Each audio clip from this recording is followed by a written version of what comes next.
Yeasts often get bad press, but in fact, they, along with trillions of other microorganisms, including bacteria, fungi, and viruses, actually form part of a living protective barrier on the surface of the body called the skin microbiome.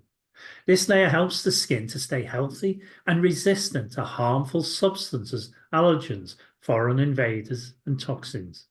When this microbiome, or the outermost layer of the skin, the epidermis, becomes inflamed or damaged, however, yeasts can take advantage of the weakening of these body defenses to multiply rapidly and invade deeper tissues to cause itching and inflammation. Killing off the yeast with drugs or antifungal washes, creams, when this occurs, generally clears up the dermatitis to begin with. If yeasty skin becomes a persistent problem, however, it's a sure sign that an underlying problem is not being addressed.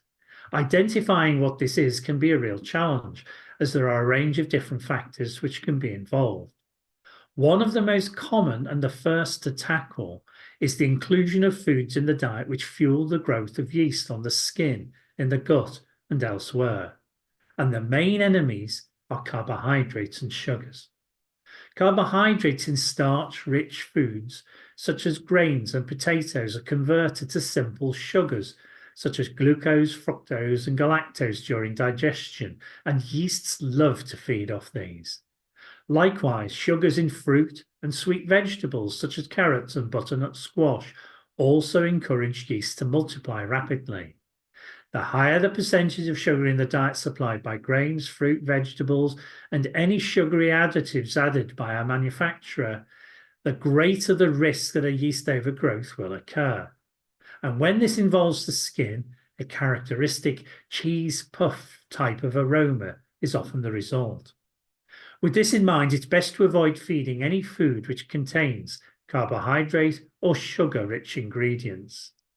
These include grains such as wheat, oats, rice, barley, corn, and rye, starchy vegetables such as potatoes, sweet potatoes, yams, pumpkins, and butternut squash, sweet vegetables such as carrots, beets, peas, bell peppers, and parsnips, and fruits such as apples, blueberries, blackberries, raspberries, cranberries, and bananas. Removing these and similar foods from the diet can significantly reduce yeast numbers on the skin and prevent problems associated with overgrowth and opportunistic infections. And don't forget to check for hidden carbs and sugars in all products given, including meats, treats, and supplements. You'll be surprised at what you'll find, even in so-called natural, healthy products. Another relatively common cause of yeasty skin is dietary sensitivities. This is seen when a pet who is reactive to food allergens develops an itchy and inflamed skin. The changing conditions that this creates on the surface of the epidermis favors the growth of yeast above other microorganisms in the microbiome so that they predominate. In many cases, this gives rise to problems affecting the ears, paws, and anal region, armpits, and groin.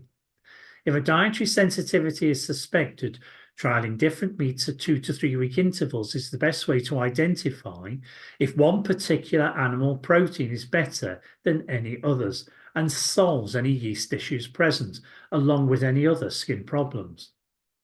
When doing this, the meat either has to be part of a single protein raw food or cooked at home by boiling in water or oven baking with nothing else added. So no cooking oil, no coconut oil, or any other kind of oil. Treats for training must be the same meat as being trialed. If this is chicken, for example, a chicken breast can be oven baked, cubed, and kept in a jar in the fridge until ready for use as rewards. More information on this can be found on the Vince the Vet website blog page. If dietary changes do not help, hormonal conditions such as Cushing's disease and hypothyroidism need to be investigated by a vet. Bathing the skin with an appropriate organic tea tree oil shampoo can help while the underlying cause is addressed. Before doing this, however, it is important to test wash a hairless area inside one thigh and wait 48 hours to make sure there is no untoward reaction before using elsewhere on the body.